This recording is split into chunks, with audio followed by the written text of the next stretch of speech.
그럼 우리가 예수님을 영접하고 이제 신앙생활을 시작하게 되고 이제 예배와 하나님 경배드림을 통해서 우리가 이제 예수 그리스도를 닮아가는 삶을 살아가는 그야말로 하나님과 동행하는 삶을 살게 돼야 되는데, 그럼 하나님의 권능은 언제 우리가 무엇이 준비되어야만 하나님의 권능을 맛볼 수 있는가, 경험할 수 있는가에 대한 말씀들을 한번 같이 나눠볼까 합니다. 그래서 오늘의 주절은 마태복음 28장 18절에서 20절입니다.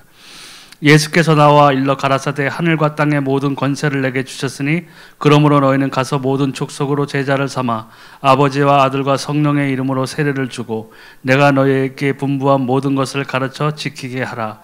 볼지어다 내가 세상 끝날까지 너희와 항상 함께 있으리라 하시니라. 아멘. 처음 이 하나님의 권능을 맛보기 위해서는 우리가 준비가 되어야 되는데, 먼저 7가지 사실을 우리가 항상 마음에 담아두고 신앙생활을 해야 되는 겁니다. 문제의 발단부터 해결책까지가 이 7단계인데 이거를 잘 알고 주시하고 있어야 된다는 얘기죠. 첫 번째는 원래 인간은 하나님의 형상대로 창조되고 하나님과 더불어 안식하도록 창조되었습니다. 그래서 창세기 1장 27절 보면 하나님이 자기 형상 곧 하나님의 형상대로 사람을 창조하시되 남자와 여자를 창조하시고. 아멘. 하나님의 형상대로 만들어졌다는 것이 엄청난, 이게 사실은 축복인 거예요. 하나님이 다른 동물들이나 생물들을 하나님의 형상대로 만들지 아니했어요. 그러니까 많은 사람들이 뭐 원숭이가 우리 진화돼서 사람이 됐다고 하는 이런 얘기들을 하는데 이거 뭘 몰라서 하는 얘기죠. 비슷하게 보이는 것이지 사실 그렇지 않습니다. 우리는 하나님이 우리를 너무나 사랑하시기 때문에 하나님 그 자신의 형상대로 우리를 지으셨어요. 그래서 소중하던 거죠. 근데 여기에 문제가 두 번째 생겼죠. 그런데 마귀 때문에 그 형상이 어두워지고 그 영이 죽은 상태에 이르게 되었습니다. 창세기 3장 1절 10절에 보면은 이 사단이 그 아담과 하와를 유혹해가지고 하나님이 금지한 이 선악과를 따먹게 함으로써 하나님과 사이가 단절되고 에덴 동산에서 추출되어 버리죠. 예. 그래서 에베소 2장 1절에 보면 2절 너희의 허물과 죄로 죽었던 너희를 살리셨도다. 그때 너희가 그 가운데서 행하여 이 세상 풍속을 쫓고 공중의 권세 잡은 자를 따랐으니 곧 지금 불순종의 아들들 가운데서 역사하는 영이라.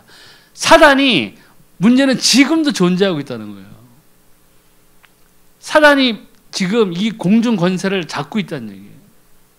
그래서 마음껏 하나님이 형상대로 지으시는 우리 인간을 너무나 미워하기 때문에 당연히 하나님께 드려야 되는 경배, 예배, 찬양, 그리고 우리가 하나님 앞에서 순종하는 그런 모습들을 사단은 가장 싫어한다는 거예요. 원수처럼 여기는 거죠. 그렇기 때문에 모든 종교를 만들어 놓고 미신을 만들어 놓고 우상들을 만들어 놓고 사람들을 미혹해서 거기에 우상에게 경배하고 다른 종교를 통해서 하는 그런 모든 행위들은 사단을 경배하는 거하고 똑같다는 거예요. 사단이 그걸 좋아하는 거예요. 왜요?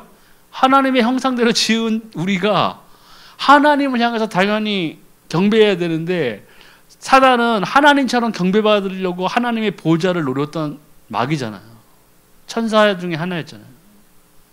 그 능력을 그대로 가지고 공중 권세 잡고 있고 이들이 악한 영들이 우리가 예수를 믿기 전에 저의 상태도 여기에 휘둘려 지냈다는 얘기예요. 그러니까 방황한 거예요. 목표도 없고 목적도 없고 도대체 내가 왜 이런 집안에서 태어나가지고 남들처럼 부잣집에 태어났으면 내가 좀 더 좋은 상태에서다가 내 삶을 더 좋은 것들을 누리면서 살았을 때 이런 생각만 하고 살았던. 근데 그러한 생각조차도 사단이 마음에 쓴뿌리를 건드리기 때문에 이게 되는 거예요. 근데 더 무서운 것은 불신자의 상태, 저도 그랬지만 불신자의 상태에서 하나님 만나지 못한 사람들은 이것조차 모르고 속임을 당하고 계속 그 삶을 살 수밖에 없고, 더 불행한 것은 죽음을 맞닥뜨려서 다 그냥 땅에 묻혀서 썩을 거니까 내 이 땅에서 마음껏 살리라 하고 살아보지만 죽음 다음에는 하나님 앞에 서게 된다는 거예요. 그리고 영원한 불못에 들어가는 거예요. 굉장히 끔찍한 얘기죠. 그래서 이 마귀가 하나님과 인간의 사이를 갈라놓았을 때부터 습해, 죽음, 고통이 쉴 새 없이 들어오게 되기 시작한 거예요. 하나님과 동행하고 에덴 동산에서 하나님과 거했을 때는 생육하고 번성하라는 축복을 주셨어요, 하나님이. 그리고 지혜로웠어요. 모든 동물들의 이름을 짓고 아담이 지었잖아요. 그리고 아담이 지었다는 것은 뭐냐? 그가 그 모든 동물의 이름을 기억하고 있었다는 얘기예요. 오늘은 고양이인데 내일은 호랑이 이렇게 안 불렀을 거 아니에요. 하나님 저거 호랑이에요? 고양이 이러진 않았을 거예요. 그만큼 하나님과 동시에 동행하고 있을 때에는 모든 것들이 아무런 문제가 없는 상태인 거예요. 그러니까 바꿔 말하면 우리가 하나님이 아브라함을 복의 근원으로 쓰기 위해서 예수 그리스도가 그의 후손으로 나오기 위해서 아브라함의 처음 명했을 때가 네가 네 본토 너희 아비 집을 떠나 내가 명하는 곳으로 가라고 했죠. 우리가 예수 그리스도를 영접하고 우리의 진실한 고백으로 주라 고백했고 이 예수 그리스도만이 우리에게 생명을 주실 수 있는 분이라는 것을 인정하고 시인하고 그의 명하신 것을 지키고 살아가자 하는 그런 마음으로 예배드리고 경배드린다면요, 그게 그 말씀이 아브라함에게 한 그 말씀이 나에게 지금 하고 있는 말씀이에요. 어저께까지는 마귀에게 속아서 본질상 진노의 자녀였고 불순종의 아들들 가운데 역사하는 그 영 가운데서 시달리는 삶을 살았는데 예수 그리스도를 통해서 거기서 해방된 거잖아요.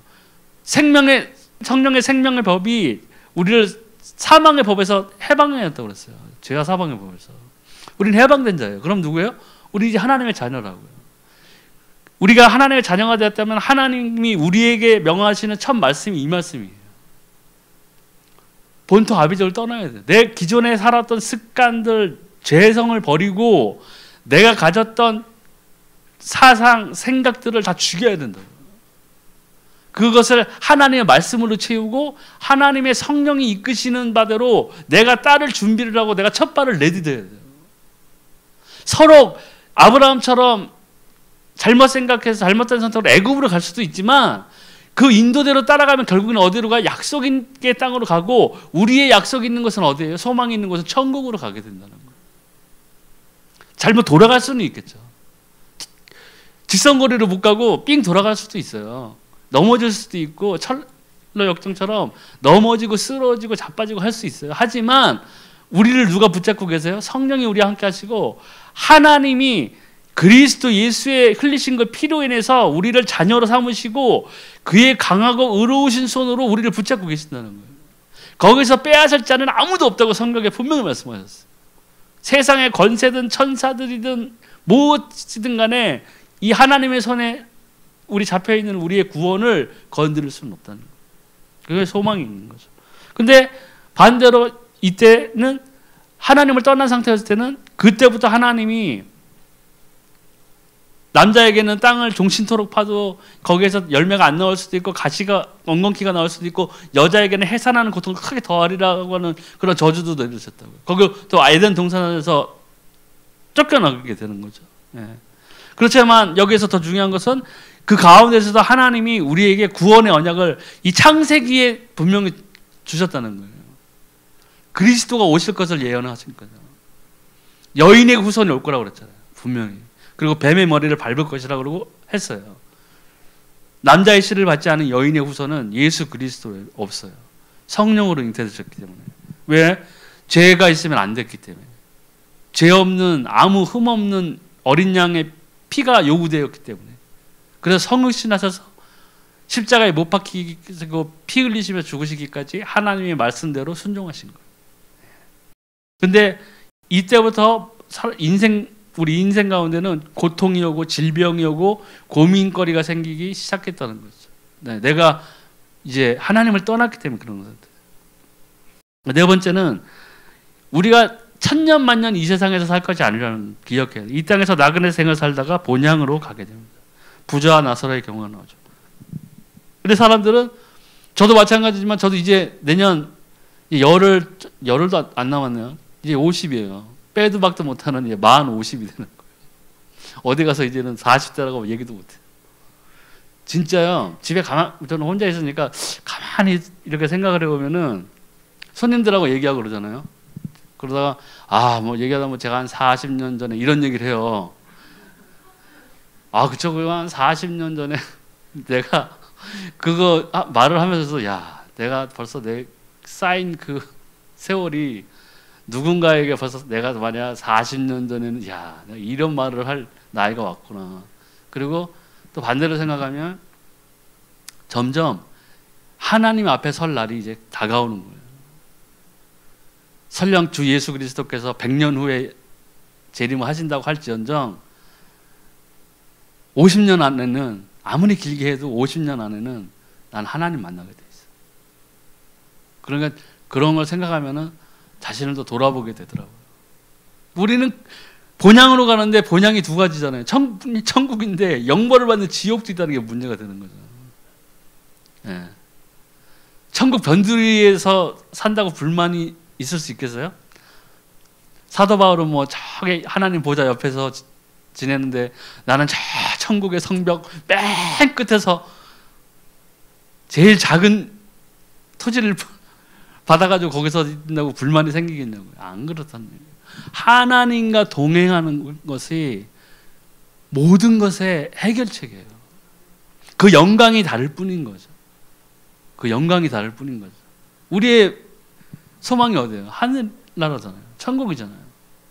그것 때문에 우리가 여기에서 예배하고 경배드리고 사상 사람들이 그 누리고자 하는 그런 어떤 쾌락이나 이런 것들을 멀리하려고 최대한 노력을 하잖아요.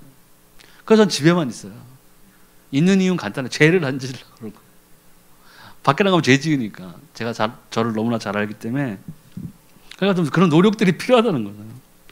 그래서 다섯 번째는 하나님은 인간에게 하나님의 형상을 회복시키기 위해서 하나님의 형상을 가지고 원수를 이기려고 있다는 것이죠. 요한일서 3장 8절에 죄를 짓는 자는 마귀에게 속하나니 마귀는 처음부터 범죄함이니라. 하나님의 아들이 나타나신 것은 마귀를 멸하러 하심이니라. 이것이 그리스도 직분 세 가지 중에 하나인 왕의 직분으로 오셨다는 것을 뜻하는 것이죠. 네. 마귀를 멸하러 오신 거예요. 우리가 그리스도 예수를 모르고 구원받지 아니하는 상태에서 죄를 짓는 것은 누구에게 속해요? 마귀에게 속하는 거예요. 마귀가 계속 생각을 통해서, 환경을 통해서 마음에 쓴뿌리가 있으면 그 쓴뿌리를 계속 건드리는 거라고. 그러니까 술 먹다가 갑자기 욱하고 옆에 있는 사람 아무도 일면식도 없는 사람 지나가면은 그것도 남자한테는 겁나가지고 못 덤비니까 여자 들어가면 돌로 때리고 그러잖아요. 그러고서 나도 왜 그런지 모르겠다 이런 얘기 하거든요. 근데 저는 이 일을 해요. 마귀가 공격당한 거예요. 마귀에게 생각을 통해서 공격당한 거예요. 네. 근데 이 일을 멸하러 오신 분이 예수님이에요. 그 그리스도의 직분을 수행하러 오셨다고요. 하나님이 예언하신 그대로 행하기 위해서. 네. 또 여섯 번째로는 예수 그리스도는 하나님이며 사람이십니다. 그래서 요한 1장 14절에 말씀이 육신이 되어 우리 가운데 거하심에 우리가 그 영광을 보니 아버지의 독생자의 영광이요 은혜와 진리가 충만하더라. 빌립보서 2장 6절에 10절에 그는 근본 하나님의 본체시나 하나님과 동등됨을 취할 것으로 여기지 아니하시고 오히려 자기를 비어 종의 형체를 가져 사람들과 같이 되었고 사람의 모양으로 나타났을 때 자기를 낮추시고 죽기까지 복종하셨으니 곧 십자가에 죽으심이라. 이러므로 하나님이 그를 지극히 높여 모든 이름 위에 뛰어난 이름을 주사 하늘에 있는 자들과 땅에 있는 자들과 땅 아래에 있는 자들로 모두 무릎을 예수의 이름을 꿇게 하시고. 이분이 바로 예수님이세요. 죄 없이 피를 흘리셨어야 돼요. 우리의 죄를 위해서. 하나님이 하신 그 언약 그대로 성취된 것이 이 예수님입니다. 구약은 간단하게 얘기해서 오실 예수님을 얘기한 거거든요. 모든 선지자를 통해서. 그분이 오셨다는 것을 증거한 것이 신약이잖아요. 그리고 또 그분은 다시 오신다는 거예요. 그때와 시기는 모르지만 다시 오세요. 다시 오시는데 뭐예요? 초라한 나귀를 타고 예루살렘에 입성하던 그 어린 양의 모습이 아니라 모든 권세를 쥐고 철장을 가지고 만국을 심판하러 오시려는 거예요. 왕 중에 왕으로 오신다는 거예요. 네. 그때 가서 무슨 변명을 할 수 있겠어요? 안 되잖아요. 저는 아직도 그 휴거의 꿈을 잊지를 못해요. 한 번만 예수 보면 내가 믿겠다고 했을 때, 미국에 있을 때 하나님이 그 꿈을 통해서 보여줬잖아요. 너무너무너무 지금도 생생하게 기억나거든요. 분명히 예수님은 다시 오세요. 근데 문제는 사람들이, 이 믿는 우리들이 다시 오지 않을 것처럼 행동한다는 거예요. 행동을 보면 전혀 기다릴 소망이 없어. 찬송은 잘 부르잖아요. 오소서 예수님. 난 예수님만 있으면 초가 상관이라도 괜찮아요. 이런 말씀을 옛날에 많이 했는데, 교회만 딱 나가면서 앞에 신축 아파트 한번 쳐다보고, 예수님 저거 안 됩니까? 좀 어떻게? 예수님 좀 안 돼요? 안 되겠습니까? 이렇게 산다고요. 마치 소망이 없는 사람처럼 사는 거죠. 그게 문제가 되니까 그게 자기 생각이 되고, 자기 생각이 머리에 박히면 뭐냐면요, 사단은요 그 생각을 통해 가지고 역사를 한다고요. 자꾸 부정적인 생각을 준다는 얘기예요. 그렇게 되면은 자기 사상을 통해서, 자기 생각을 통해서 자기가 자신을 학대하고 자기가 자신을 공격하고 자존감은 확 낮아져 버리는 거예요. 그렇게 되면은 사단이 제일 좋아하는 결과가 나오죠. 뭐예요? 다른 사람들에게 선한 영향력을 끼칠 수 없는 거예요. 구원은 못 건드리지만 사단이 힘을 못 쓰긴 할 수 있다고요. 다른 사람들에게 이 복음을 전하고 선한 일을 통해서, 선한 양심을 통해서, 선한 사업을 통해서 다른 사람들 도와줘야 되는데 그러한 것들을 다 막아버린다는 거예요. 그것을 막아버리면서 사람들이 그쪽으로 사상과 생각이 몰리면서 이제 이 한국 교회가 개독교 소리를 듣게 되는 거예요. 왜요? 바라보면은 세상 사람들보다 더 이문에 밝아. 일부 목사님들은 천국이 없는 것처럼 살아요. 성도들에게는 과부의 렛돈을 설교하면서 자기 자신은 마치 여기가 천국보다 더 좋은 양, 더 호화롭게 살거든요. 굉장히 불일치되는 거예요. 그리스도인은, 제가 생각하는 그리스도인은 그래요. 성령의 열매를 맺기 위해서는 절제가 들어가잖아요. 내가 능히 그것을 가질 수 있어도 참는 것이 그리스도인이에요. 어떤 부부, 옛날에 그 간증이가 그런 걸 들은 적이 있었는데, 그분은 얘기가 자기가 어디 좋은 데 여행을 가고 싶었다는 거예요.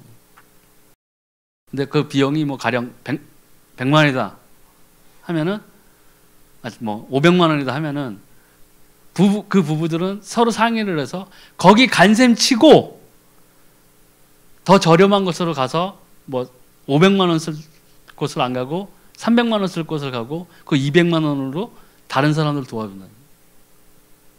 근데 그걸 듣고 이 사람들이 정말 참 그리스도인답게 사는구나라는 생각이 들었어요. 내가 가질 수 있음에도 참는 거예요. 그리고 그것을 하나님의 선한 일들을 위해 써주는 거예요. 내 주변에 못 먹고 헐벗은 사람이 있으면 도와주는 거라고. 그것이 하나님이 기뻐하시는 일이거든요, 사실은. 근데 막 남의 것을 뺏어서라도 내 것으로 한다니까, 이러니까 문제가 생기는 거라고요, 사실은요. 예수 그리스도께서 우리를 위해서 희생하시고 피를 흘리시고 우리의 죄의 대가를 지불하시고 우리의 생명을 살리신 이유를 우리가 잘 알아야 돼요. 어떠한 일에 우리가 사용되어지길 위해서 하나님은 무엇을 바라시는 것을 생각해 보면 그냥 양심에 화인 맞은 자 아니면은 금방 답은 나오게 돼 있어요. 온유하고 절제하고 하는 그런 성령 열매들이 내 삶을 통해서 쭉 자연스럽게 나오게 된대요. 그것이 바로 예수 그리스도의 향기를 가진 자예요. 그래서 사람들이 그런 사람을 보고 야, 참 너 예수 잘 믿는 거 맞구나 하는 소리가 나오는 거죠. 또 이 예수 생명을 영접할 때 모든 문제는 해결돼야지. 그래서 마태복음 11장 28절 수고하고 무거운 짐진 자들아 다 내게로 오라 내가 너희를 쉬게 하리라. 아멘. 근데 우리는 이것을 잘못 생각하는 사람들이 있어요. 내가 진 짐, 부채의 짐, 내가 진 짐, 뭐 슬픔의 짐, 이런 짐들, 뭐 직업의 미천함으로 인한 자괴감의 짐, 이런 것들을 예수님한테 해결하려고 나온다고요. 그런데 이 수고하고 무거운 짐진 자들아 다 내게로 오라 내가 너희를 쉬게 하리라고 하신 이 말씀은 우리가 그리스도 예수를 몰랐을 때 우리가 지었던 죄의 짐, 그 다음에 생명 없이 지옥에 갈 수밖에 없었던 그 사단에게 우리가 알지도 못하게 우리도 모르게 복종하고 있었던 그 불신의 삶, 이러한 모든 것들을 다 해결하고 생명을 주신다는 뜻이겠는 거예요. 그러니까 어떤 사람은 수고하고 무거운 짐을 다 벗어 쉬게 해주신다고 했는데 왜 나는 도대체 내 인생을 왜 이리 힘든 거예요? 이렇게 생각하거든요. 먼저 거기에서 우리가 참 생명의 기쁨을 누려야 돼요.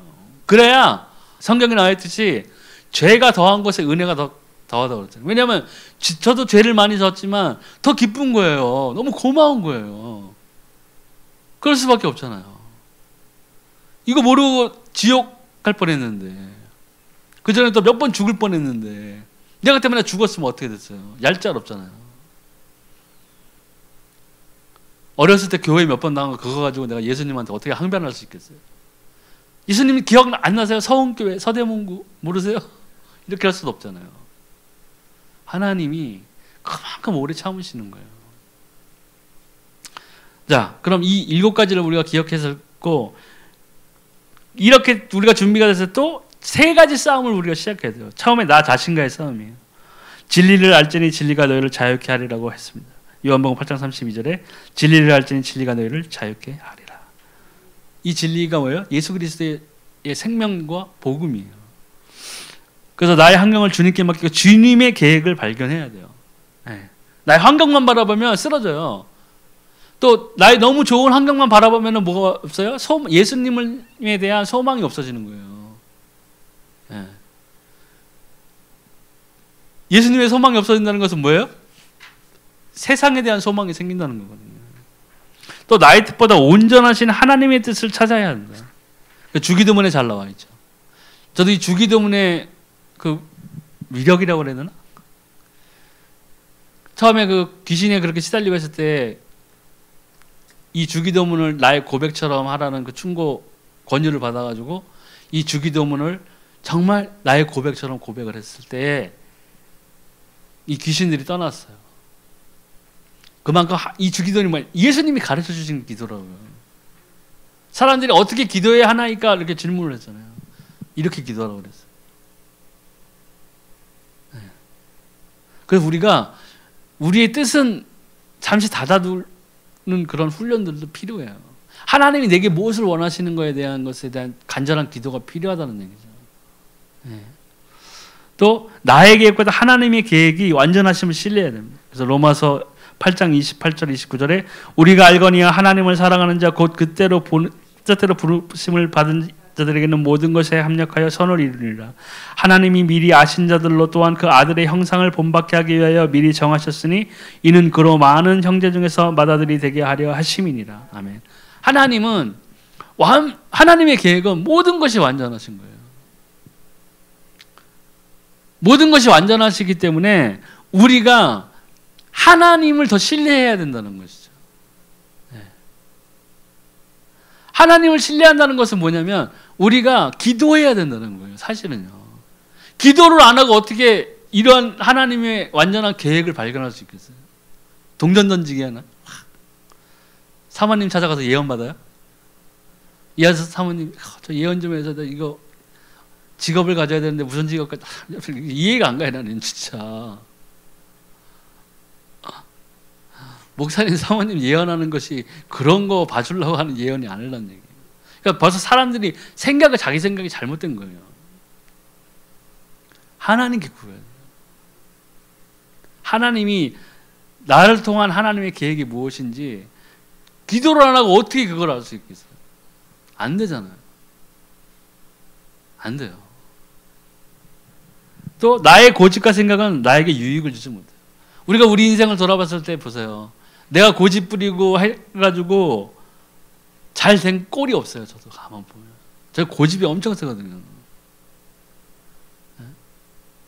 근데 어떻게 보면 그 고집이 아집이 돼버릴 수도 있고, 또 고집으로 인해서 엉뚱한 생각들을 품게 될 수 있다고요. 근데 그런 것을 버리는 훈련도 우리가 필요해야 돼요. 또 나 자신을 완전히 주님께 맡겨야 돼요. 근데 이것도 마찬가지로 뭐냐면, 기도가 필요하고, 주일 성수는 말할 것도 없고, 기도, 예배, 찬양, 말씀 없이 어떻게 하나님과 동행한다고 할 수 있겠어요? 이런 것들을 통했을 때 하나님이 성령을 통해서 나의 길을 인도하시는 거잖아요. 그렇기 때문에 이런 것이 될 때, 임마누엘 하나님을 누리게 될 때 사실은 나 자신이 완전히 주께 맡겨졌다고 말할 수 있다는 것이죠. 진리는 예수 그리스도이시며 그는 거룩하시다. 그러므로 거룩한 삶은 나를 완전히 자르고. 그래서 이게 율법을 지키기 위한 거룩함이 아니라 그리스도인으로서 예수를 닮아가기 위해서 거룩해질 필요가 있는 거예요. 예수님 분명히 말씀하셨죠. 내가 거룩하니 너희도 거룩하라고 했어요. 세마포 옷이 뭐예요?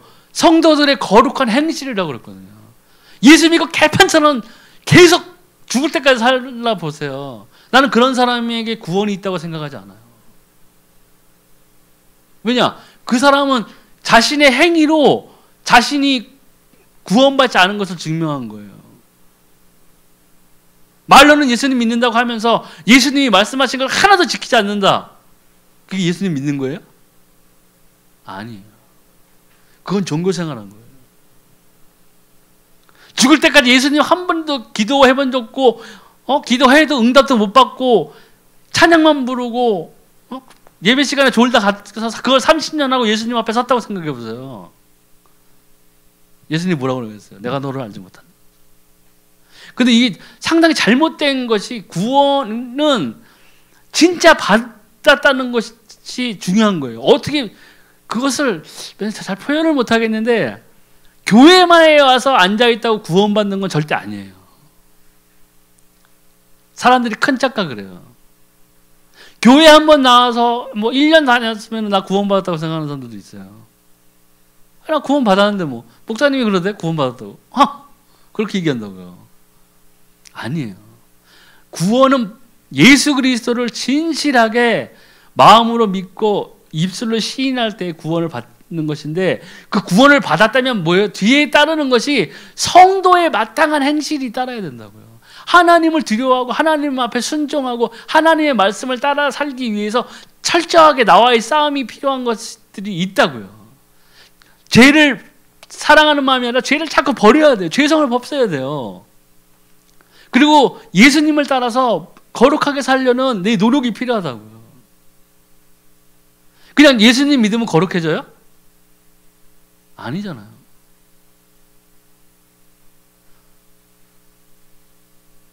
우리가 이런 것들을 잘 생각해야 돼요. 말 살 때 두 번째로는 마지막으로 속이는 사단과 싸워야 돼요. 나의 힘으로는 안 되고 예수님의 권능으로 됩니다. 권세를 주신다고 하셨어요. 요한복음 1장 12절. 영접하는 자 곧 그 이름을 믿는 자들에게는 하나님의 자녀가 되는 권세를 주셨어요. 우리가 하나님의 자녀가 되는 권세를 받았다면 뭐예요? 하나님께 자녀로서 기도할 수 있어요. 요구할 수 있다고요. 받을 수 있어요. 그분으로부터. 예수 그리스도의 이름으로 기도하면. 왜? 우리가 마땅히 받아야 될 신분이 된 거예요. 하나님의 자녀란 말이에요. 또 하늘과 땅의 권세를 가지셨다고 했습니다. 마태복음 28장 18절에 예수께서 나와 일러 가라사대 하늘과 땅의 모든 권세를 내게 주셨으니. 예수님이 만왕의 왕이신 거예요.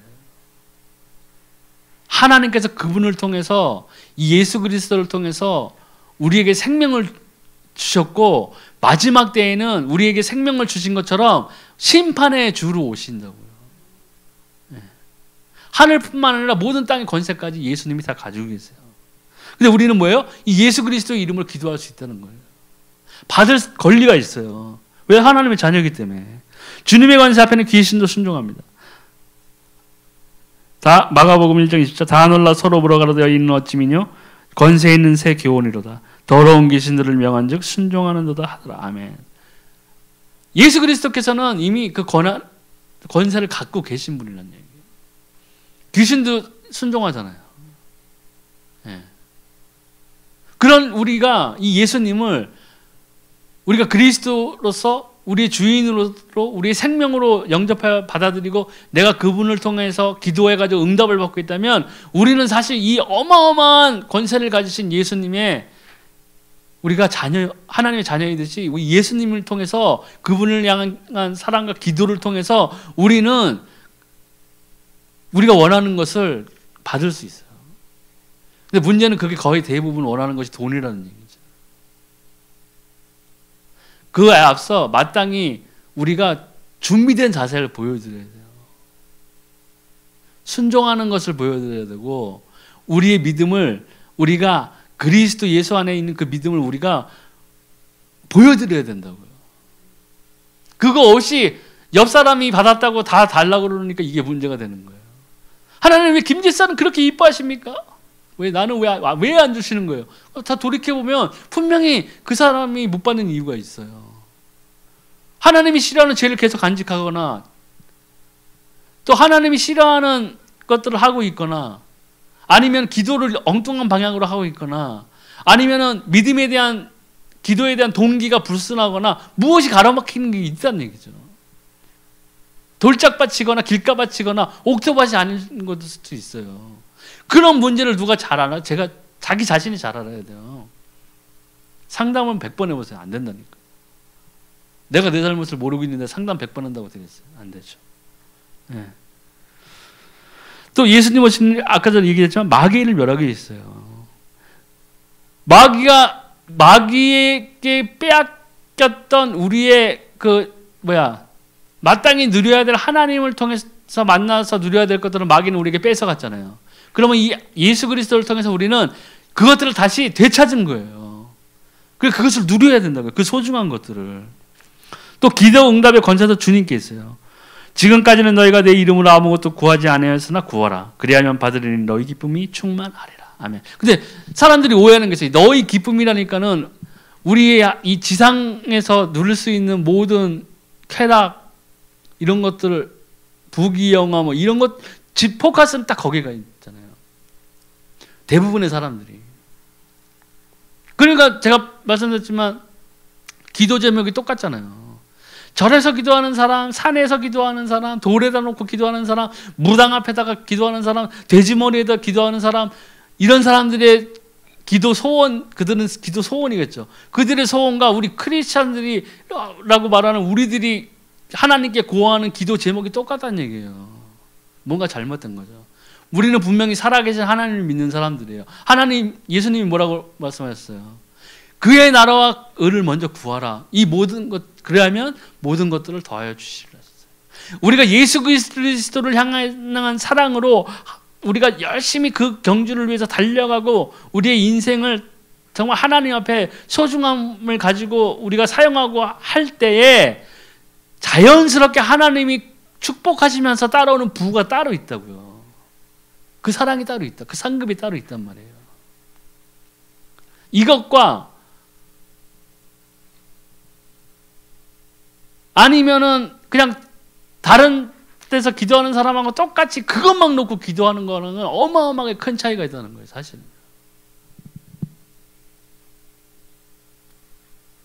과연 그것이 하나님이 기뻐하시는 받아들이는 기도겠느냐 하는 것들이죠. 네, 우리가 잘 생각해봐요. 하지만 우리는 기도 응답의 권세를 가졌어요. 예수 그리스도의 이름으로 우리가 기도하면 우리는 응답 받는다는 얘기죠. 세상과 더불어 싸워야 해요. 성령님들을 받아야 해요. 요한복음 14장 10절 보혜사 성령이 영원토록 우리와 함께 하신다고 하셨어요. 내가 아버지께 구하겠으니 그가 또 다른 보혜사를 너에게 주사 영원토록 너희와 함께 있게 하시네. 그러니까 분명히 성령이 우리와 함께 하세요. 그렇기 때문에 우리가 그 성경에 나와 있듯이 우리가 소망이 있고 희망이 있고 생명이 있는 거예요. 또 성경에 나와 있잖아요. 너희 안에 너희가 거룩한 성전이라고 그랬어요. 성령이 거하시기 때문에. 성령이 거하지 않다면 뭐예요? 성전이 아니죠.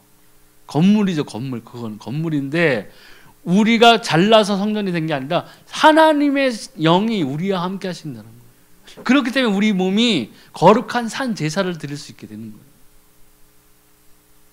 성령 없이 목욕을 100번 하고 가서 하나님에게 나의 몸을 바칩니다 하면 안 되는 거예요. 아무 소용 없다는 거죠. 그러니까 그만큼 생명이 중요한 거예요. 우리는 생명을 갖고 있기 때문에 하나님께서 하나님의 성령을 우리와 동행하게 하신다는 거예요. 또 요한복음 14장 26절 27절 모든 것을 생각나게 하신다고 하셨습니다. 그래서 이 성령을 받았다는 것이 굉장히 중요한 것이 우리가 말씀을 읽거나 하고 할 때에 우리가 잘 모르는 것들을 성령께서는 우리에게 가르쳐 주실 수 있을 뿐만 아니라 우리가 어찌할 바를 모르고 빌 바를 모르고 했을 때에 방언을 통해서도 성령께서는 우리를 위해서 대신해서 기도를 해주시잖아요. 그리고 우리가 예수 그리스도 이름으로 기도하고 말씀을 따라가기로 살기로 작정하고 했을 때에 그때 비로소 광야에서 구름 기둥 불 기둥처럼 성령이 우리의 길을 명확히 인도하신다는 거예요. 그것을 누려야 돼요. 또 요한에서 2장 20절에서 27절은 기름을 부어서 모든 것을 깨닫게 하겠다고 하셨습니다. 깨닫게 한다는, 사람들이 깨닫는 것이 굉장히 중요하잖아요. 뭘 하다가 내가 이것을 하면 안 되겠구나 하는 사람과 그걸 깨달아서 그걸 돌이키는 사람과 아무 깨달음 없이 무조건 하는 사람들이 있어요. 이게 좋은지 나쁜지도 모르고 그냥 하는 사람이 있다고요. 그 사람들은 뭐예요? 인생을 허비하고 있는 거예요. 심지어 크리스찬이라고 하면서도 그렇게 사는 사람들이 있어요. 그 사람도 마찬가지로 하나님 입장에서 엄청나게 답답하시겠죠. 자기 곤조대로 막 가니까 무작정 난 직진이야 그러고 그냥 직진으로 가. 좌회전 할 때도 있어야 되는데 성령 인도는 좌회전을 되면 무조건 직진으로 간다고요. 나중에 돌아올 수는 있겠죠. 깨닫고 하나님 옆에서 다시 무릎 꿇었을 때 돌아올 수는 있지만 또 다시 먼 길을 돌아와야 되잖아요. 더 좋은 길이 있는데. 그렇기 때문에 기도가 굉장히 중요한 거예요. 이러한 것들을 인도라든가 성령의 이런 충만이라든가 이런 것들을 받으려면 기도 외에는 없어요, 사실은.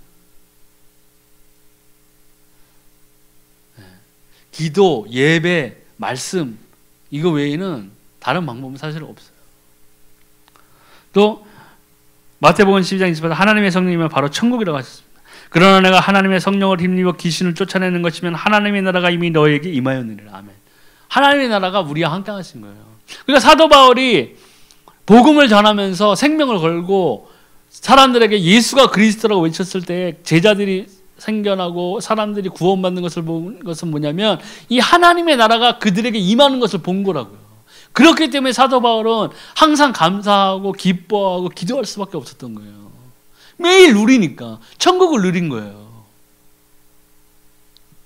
하나님의 나라가 그들에게 임한 것을 매일 본 거라고요. 얼마나 기쁘겠어요. 그러니까 전도는 바로 그런 것들이거든요. 우리가 누군가에게 이 예수의 생명을 던졌을 때 그 사람이 마음의 문을 열고 과연 이 예수가 그리스도구나 하고 그의 믿음을 확장하였다면 그에게 생명이 임한 거거든요. 그걸 우리는 하나님의 나라가 임한 것을 본 거예요. 그 성경에 나와 있잖아요. 천국에 한 사람이 들어오면 천국 잔치가 열린다고 그랬잖아요. 그만큼 소중한 거예요. 그 생명이란 것은. 이 육신의 생명도 중요하다고 사람들은 생각하는데 이 육신의 생명은 어차피 우리는 꺼져가는 등불처럼 마지막에는 죽어요. 휴거되지 않는 한 죽는다고요. 그런데 그 죽음 뒤에는 모든 것이 끝이 아니라 그때부터 영원한 시작이 시작되는 거예요. 영원함의 시작인데 그것이 불못이냐 천국이냐는 어마무시한 이 차이잖아요. 정말 우리가 축복받은 거예요. 또 사도행전 8장에 권능을 우리에게 받는다고 하셨습니다. 오직 성령이 너에게 임하시면 너희가 권능을 받고 예루살렘과 온 유대와 사마리아 땅 끝까지 이르러 내 증인이 되리라 하시니라. 아멘. 증인이 뭐예요? 되라가 아니죠. 강제가 아니에요. 되리라고 그랬어요. 우리는 될 수밖에 없어요. 성령이 우리와 함께 하신다면. 성령이 우리에게 임했다면 우리가 권능을 받는데 그것이 슈퍼맨처럼 하늘을 날아다니는 권능이 아니라 성령의 권능을 가지고 우리가 나아가서 내 주변에 있는 사람들에게 예수가 그리스도라고 말할 때에 그 말씀이 힘을 얻어서 그 사람에게 생명을 전해줄 수 있다는 거예요. 근데 안 된다고 해서 좌절할 필요도 없어요. 그것은 내가 말을 잘한다고 해서 되는 것도 아니고 내가 얼굴이 잘생겨서 되는 것도 아니고 내가 예뻐서 되는 것도 아니에요. 그것은 뭐예요? 하나님의 성령이 그 사람의 마음의 문을 열었을 때 되는 거예요. 근데 그 마음의 문을 열기 위해서 뭐가 필요해요? 전하는 자가 필요한 거예요. 성경에 나오잖아요. 전하는 자가 없는데 어떻게 듣는 자가 있겠냐. 전도에 미련한 것으로 믿는 자들을 하나님이 축복하신다고 그랬어요. 천사들이 갑자기 확 나타나가지고 천국 노래를 부르면서 30초만 이 세상을 떠 있다고 생각해 보세요. 지옥 한번 딱 열어주고 천국 한번 딱 열어주고 안 믿을 사람이 어디 있겠어요. 하지만 하나님은 그 방법을 쓰지 아니하시고 우리에게 그것을 전도의 그것을 축복을 우리에게 주신 거예요. 천사들도 흠모한다고 그랬어요. 우리 복음 전하는 것을. 근데 이것이 뭐예요? 성령의 권능을 우리에게 주신 이유예요. 성령의 권능으로 병 고치는 것도 있겠죠. 물론 있어요. 귀신을 쫓아낼 수도 있어요. 근데 그런 것들이 다 무엇이 필요한 거예요? 복음이에요. 복음. 전도라고요. 생명이라고요. 말씀드렸지만 하나님의 말씀은 누구도 흉내낼 수가 없어요. 변개치 아니한 하나님의 말씀이라고요. 그 말씀 자체에 힘이 있고 생명이 있고 운동력이 있잖아요. 성경에도 분명히 나와 있잖아요. 사람들에게 우리가 던져줘야 될 것은 이 말씀이에요. 마귀에게 속해가지고 지금도 고통당하고 있고 자기가 도대체 왜 이런 삶을 살아야 되는지 원인도 모르고 결과도 모르고 불투명하고 어떻게 살아야 될지도 모르겠고 내게 왜 이런 알 수 없는 고통들이 다가오고 내 정신병의 원인이 뭔지 아무리 약을 먹어도 치유되지 아니하는 병에 시달리는 그러한 사람들에게 근본적인 해결책은 무엇이냐면 거기에 있어서 빠져나올 수 있는 영원한 생명을 주는 예수가 그리스도라는 메시지라고요. 우리 교회 좋아요. 이건 메시지 아니에요. 우리 교회 300평이에요가 복음이에요? 우리 교회 성도는 12만 4,500명입니다. 이게 복음이에요? 우리 교회 밥은 뷔페예요, 뷔페. 이게 복음이에요? 아니에요. 선전이에요. 근데 영원히 메마르고 굶어서 죽어가는 사람들에게 필요한 것은 뭐냐면 확실한 생명이에요.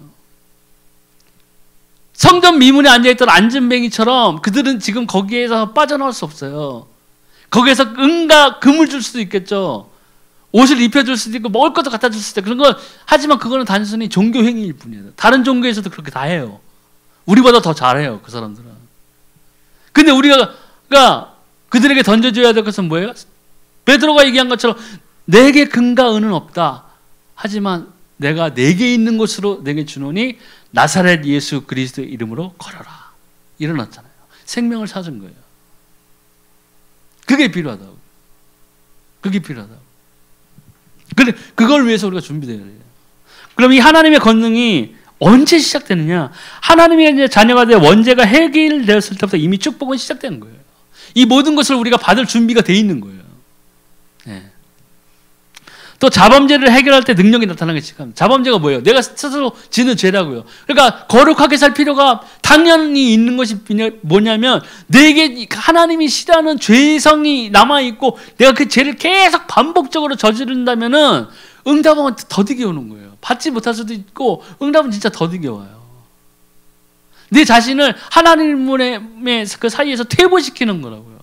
근데 문제는 하나님 앞에서 퇴보된다는 건 뭐예요? 세상을 향해 걸어간다는 거예요. 기댈 데가 없으니까. 더 큰 문제를 야기시키는 거예요. 또 고난, 핍박, 질병, 좌절 속에서 하나님의 계획을 발견해야 돼요. 우리가 고난이 있을 수도 있고 질병이 있을 수도 있고 또 옆에서 핍박이 올 수도 있고 내가 하는 사업이라든가 나의 환경 때문에 좌절할 수도 있어요. 하지만 그때 뭐예요? 필요한 것은 무릎 꿇고 하나님 앞에 기도하는 거라고요. 욥처럼 자기 자식 다 죽고 낙타, 약 전부 다 날아가고 양 다 죽고 모든 재산 다 날아갔을 때 뭐예요? 주시니도 여호와시오 취하시니도 여호와시오. 하나님께 감사합니다. 과연 우리가 그럴 수 있을까요? 굉장히 힘든 거거든요. 이게 저는 그걸 봤을 때 이게 도대체 무엇을 뜻하는 건가 한번 생각해 본 적이 있었는데 그것은 뭐냐면요. 그만큼 우리의 말에는요 권세가 있어요. 우리 말의 고백은요, 우리가 사람 간에 이렇게 하는 말에도 왜 좀 말에 권세가 있는 거잖아요. 약속이잖아요, 이게요. 하나님은 그래서 성경에도 나와 있죠. 이 혀가 사람을 죽이기도 하고 살리기도 한다고 그랬어요. 그리고 우리가 마음으로 믿어 의리고 입술로 시인하여 구원에 이른다고 했잖아요. 물론 그 당시에는 예수님 믿으면 죽이는 시대이긴 했지만 그만큼 이 입술로 우리가 고백한다는 것은요, 하나님 앞에서 확실한 믿음의 증거가 되는 거예요. 그게 불신앙의 증거가 될 수도 있어요. 안 믿는 사람들이 하나님을 욕하고 저주하고 했을 때는 그것은 저주의 말이잖아요. 하나님이 그들을 응징한다고요. 하지만 우리가 믿는 우리가 하나님의 자녀로서 고백한다는 것은요, 하나님 앞에서 그분을 인정하는 거예요. 그리고 하나님이 우리의 고백을 인정하시는 거예요. 단순히 그냥 말이 아니라. 베드로가 3번 부인했잖아요. 근데 성령 받고 베드로는 십자가에 거꾸로 달아 죽을 때까지 부인하지 않았다고요. 그만큼 이 말의 이 고백이 중요해요, 우리가요. 네. 그때 저는 그때 느낀 게, 이 확실한 이 욥의 고백이 하나님 앞에서 상달되어진 거예요. 하나님이 그의 고백을 받으신 거라고요. 단순히 옆에 마누라 친구들 보여주려고 나는 그리스도인, 나는 신앙인이다 보여주려고 그런 한 말이 아니라는 거예요. 성경에도 나오죠. 지난번에도 나왔던 엘리사의 종가 게하시 쫓아가가지고 할 때 엘리사가 한 말을 막 똑같이 사용했잖아요. 내가 여호와의 사심을 가르쳐 맹세하노니 내가 그에게서 그릇들을 다 취하리라. 똑같이 사용했다고. 근데 그 말이 어떻게 됐어요? 저주가 됐죠. 그에게 저주가 됐잖아요. 저주로 왔잖아요.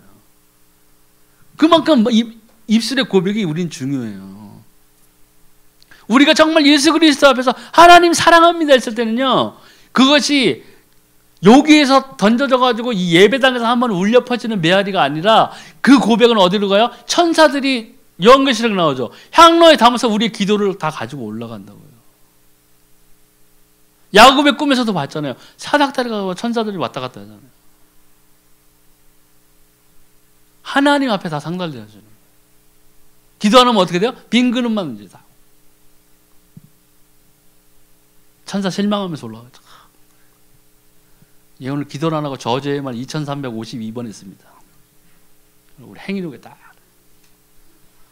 얘 왜 이러냐 진짜. 천사들도 지칠 거야 아마. 정말 내가 어떻게 이런 것들 가디언 엔젤이 돼가지고. 어휴, 그럴 수도 있어. 맨날 빈 그릇만 쌓이는 거예요. 식판처럼. 30년 기도했는데 보니까 저기 밑에 두 글자 뭐 겨우 한 개 그나마 다행으로 영접하는 기도. 그나마 그거라도 있으니 구원받았지. 신화가 아니라 설화도 아니고 소설도 아니에요. 성경은 참이신 하나님께서 그분이 우리를 향한 역사를 그대로 성경에 만들어 놨어요. 그렇기 때문에 이 성경대로 살아 살고 이 성경의 말씀을 읽고 그대로 기도하고 하면은 거기에서 권세가 나오고 능력이 나오는 거예요. 체험하는 거라고. 한마디로 체험의 신앙이에요. 천국도 실존하고 무섭지만 지옥도 실존한다. 베드로가 쓴 베드로 후서인가 전서에 나오죠. 이 땅이, 이 지구가 마지막 때에 불살러지기 위해서 보관되어져 있다고 그랬어요. 여기가 나중에 이 불못이 된다고 저는 봐요. 이 지구 자체가. 우리는 새 예루살렘 성으로 들어가겠죠. 천국에 들어가지만 이 지구란 행성이 나중에는 거대한 하나의 불못이 될 거예요. 제 생각은 그 베드로가 쓴 그 서신을 보면 베드로는 알고 있구나라는 생각이 들더라고요. 그러니까 한문으로 보세요. 지옥이잖아요. 지옥. 땅 밑에 지옥이라고요. 땅 밑에 있다고요, 지금. 근데 이것이 나중에 마지막 심판 때에는 무적행, 끝도 없는, 밑바닥이 없는 하나의 공간이 돼서 거기에 모든 사람들이, 사단을 쫓았던 모든 자들이 갇히는 거예요. 헤어나올 수 없어요. 영원히. 실존하는 거예요. 그렇게 더 무섭고 우리에게는 감사하러 다가오는 거죠. 하나님 도대체 내가 무엇이 간대? 내가 무엇을 했길래? 나 옛날에 그렇게 하나님 안 좋아하고 저주하고 심지어 산기도에서 친구랑 둘이서 술 먹다가 밑에서 주여 그러면은 우리는 맨 꼭대기에서 왜 불러 그랬는데 왜 불러 시끄러워 죽겠어. 나중에 찾아와가지고 제발 그러지 말라고 해서 그냥 안 하긴 했는데 나 같으면 내가 하나님이라고 막 번개를 막 치고 싶었을 거야 아마. 저런 개자식이가 확 빨리 불러줘 둘 다 이랬을 거예요. 하지만 뭐예요? 하나님은 오래 참으셨죠. 묵묵히 나의 장난처럼 했던 말 장난은 아니었을 거예요. 아마 진심이었을 거예요. 보고 싶었으니까. 예수님 한 번이라도 보면 예수님 믿겠다고 했거든요. 그대로 휴거되는 꿈을 마지막 때 보여주셨죠. 하나님 그런 분이세요.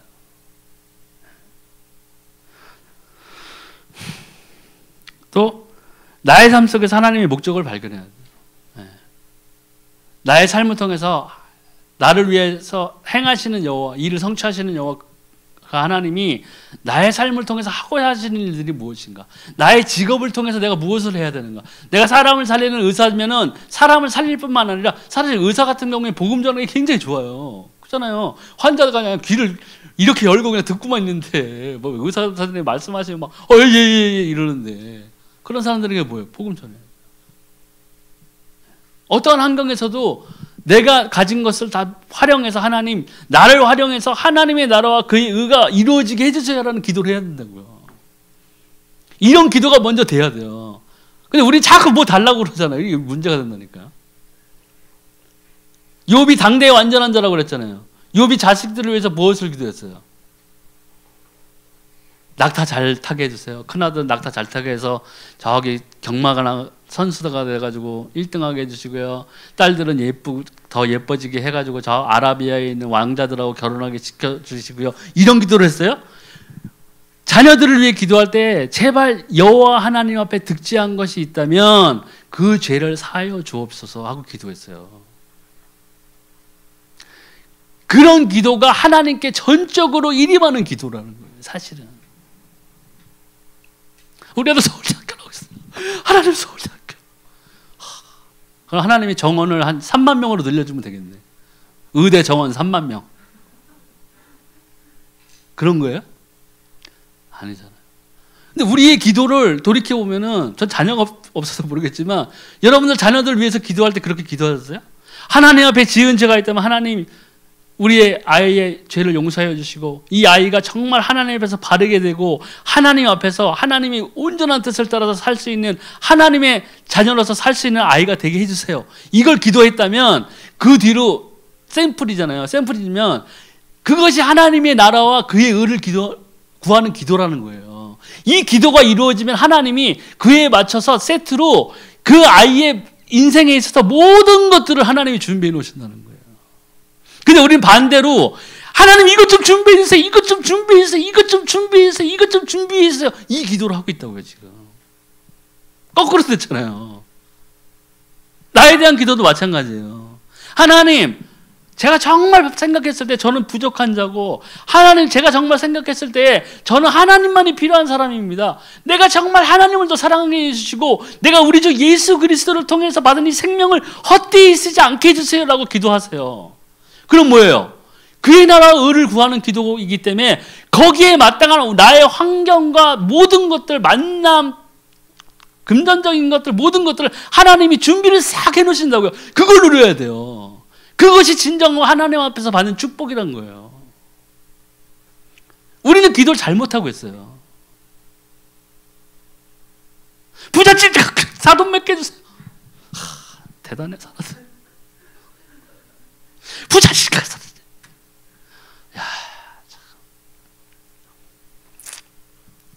잘 생각해 보세요. 기도가 순서가 바뀌어야 돼요. 하나님께 구하는 기도는 내가 먼저 하나님 앞에서 바로 서게 해야 되는 기도가 돼야 돼요. 그게 되면 하나님이 거기에 맞춤으로 정말 그 길을 평탄하게 하시고 형통하게 하시는 것들이 준비가 되는 거예요. 네가 진짜 기도 잘했구나. 내가 너를 위해서 모든 것들을 예비하마. 그것들을 내가 살아가면서 영위하고 누려가면은 그게 진짜 참 축복인 거예요.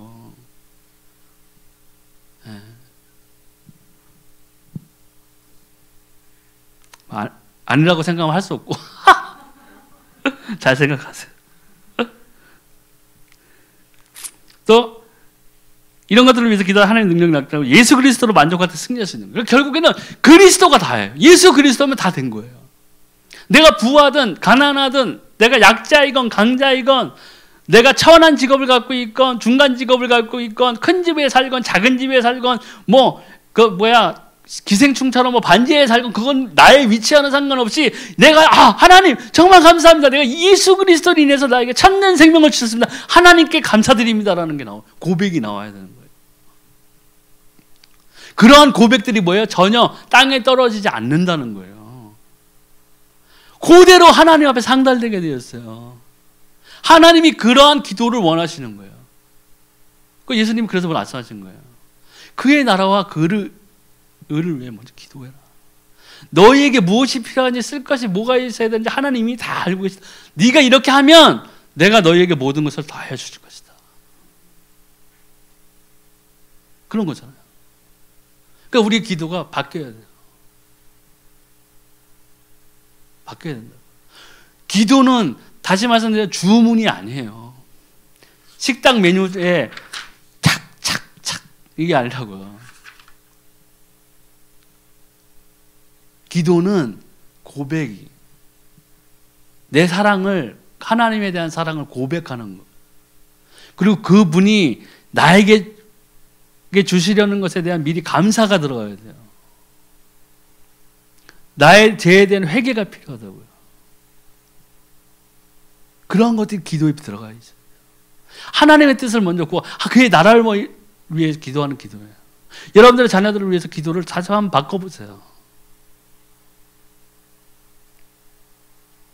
하나님께 더 다가갈수록 하나님의 임재 가운데 내 자녀가 있게 해달라고 기도하면은 그 외의 모든 것들은 하나님이 다 예비하신다니까요. 그것을 누리는 게 이 크리스찬의 삶이라고요. 주문해가지고 주문 제작형이 아니라니까요. 무슨 레고 맞추듯이 아이를 키우려고 하는 사람도 있어요. 진짜 보면 레고 종합 선물 세트처럼 막 성을 자기가 막 쌓고 막 그냥 계획대로 안 되면 막 애를 잡고 막 학원 안 가 이런다고요. 잘못된 거예요. 그래서 이 예수 그리스도가 정말 이 예수 그리스도를 생각만 해도 기뻐해야 돼요. 내 통장 잔고는 개판이지만 정말 내가 정말 예수님 주 예수가 그리스도 되심으로 나에게 정말 이 참 생명을 주시고 참 하나님을 만나게 해주시고 이 참 행복을 누릴 수 있게 해주시니 감사드립니다라는 고백이 나와야 된다. 그게 나와야 진짜 크리스찬이에요. 하나님이 기뻐하시는 자. 물론 교회에서 봉사하고 하는 것도 다 중요해요. 하지만 1대1로 하나님과의 관계에서 봤을 때 그런 것들이 꼭 필요하다는 거죠. 그것도 이번에 항상 마지막 말은 치유가 되는 정신질환 이런 것도 나오지만 이 정신질환도 결국에는 뭐예요? 하나의 귀신의 역사, 마귀가 뒤에서 조정하는 경우가 상당히 많아요. 가문의 저주일 수도 있고 우상숭배 너무나 오래 해가지고 우상숭배로 인한 정신병이 들어올 수도 있고. 하지만 이런 치유 문제나 육신의 치유나 정신의 치유나 가장 공통적인 것, 제일 공통적인 건 뭐냐면 결국에는 이 예수의 생명 외에는 길이 없다는 거예요. 그렇기 때문에 우리가 이 예수 그리스도에 대한 생명을 우리가 아는 것이 중요한 거예요. 그래야 우리가 준비되었을 때 하나님께서 우리에게 우리가 가진 말씀을 나눌 자들을 붙여주신다는 거죠. 그러니까 우리는 항상 준비되어 있어요. 오늘은 여기서 마치겠습니다. 감사합니다.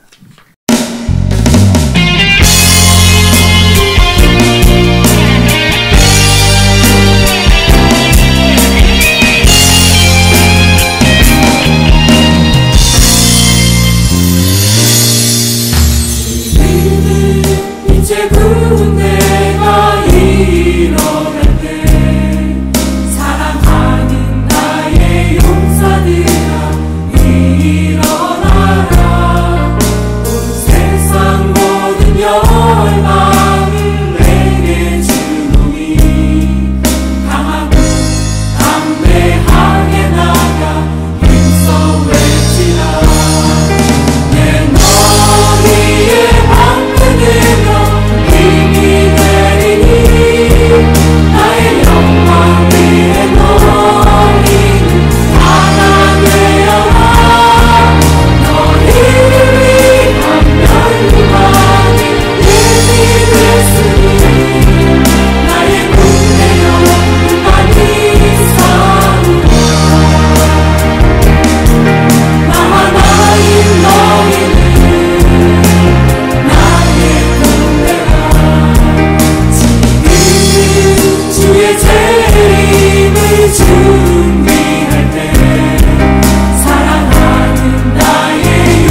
진리 되신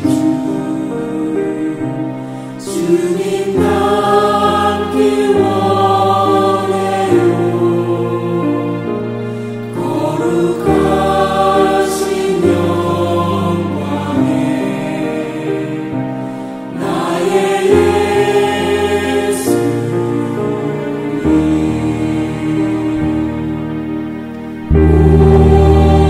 존귀하신 주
주의